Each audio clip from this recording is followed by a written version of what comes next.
Collins. Mr Chair, thank you for the opportunity to first off thank the Law and Order Committee for its courtesy and attendance on the day of the hearing for police, and also to take the opportunity to thank the New Zealand Police, both the sworn and the employee staff, for all of the work that they have done over the last year and that they will do in the next year.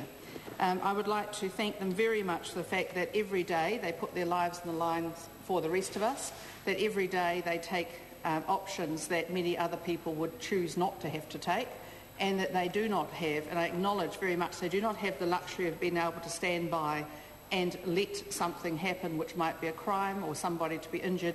They have to get in and do the right thing, and I thank them for it, and I'm sure that everybody in this House would as well, would join me in that. The police are rolling out the nationwide the Policing Excellence Program, which is going to focus very much and is focusing on crime prevention and neighbourhood policing. It is really important that we make use of these highly trained professionals in New Zealand Police to, wherever possible, prevent crime rather than only being reactive. And of course we do want them to catch the criminals as well after the event, but best of all, if we can prevent it, that's really what we're after. We've now got more than 300 extra police in Counties Manukau. We've got around another 100 police around the rest of the country, another 200 to be out on the beat by the end of this year. So that will be fulfilling an election promise of 600 more police across the country by the end of this year. What we've been able to do with my colleagues is to pass laws to give police greater powers, particularly around gang assets, and to place the onus on the offender to prove where they got the ill-gotten gains. This has been a huge boost to police, particularly to their morale, to their confidence, and we have seen them take to this with a great vigour.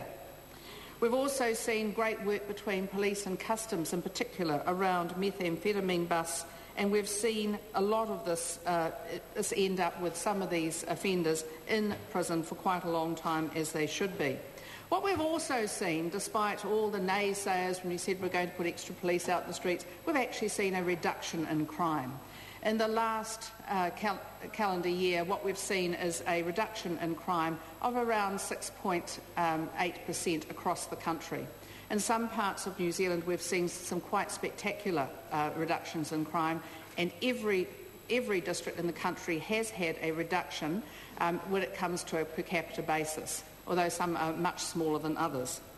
And I believe that that is a fantastic result, particularly when so many people have said, well, there's been a tough time in the economy, there's been a recession, won't crime go up? And I've always said that it shouldn't, because actually people don't commit crimes in this country because they don't have money, they commit crimes because they're criminals.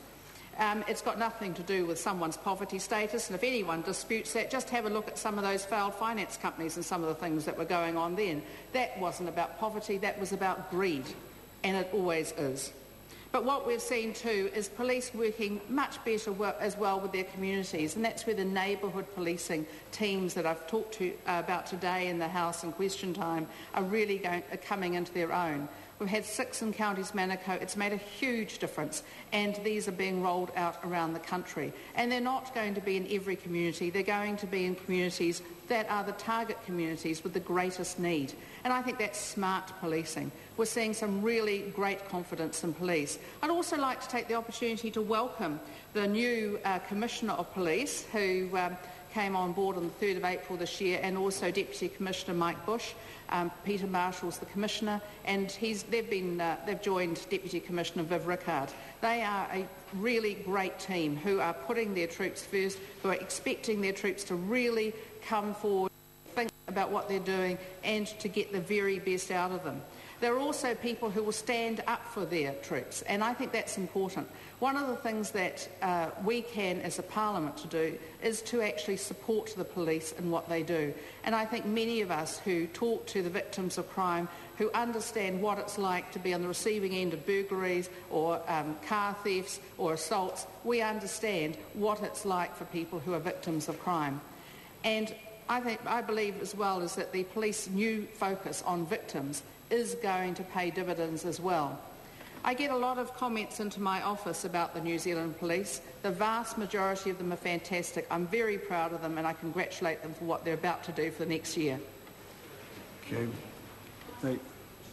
Dr. Cam Calder.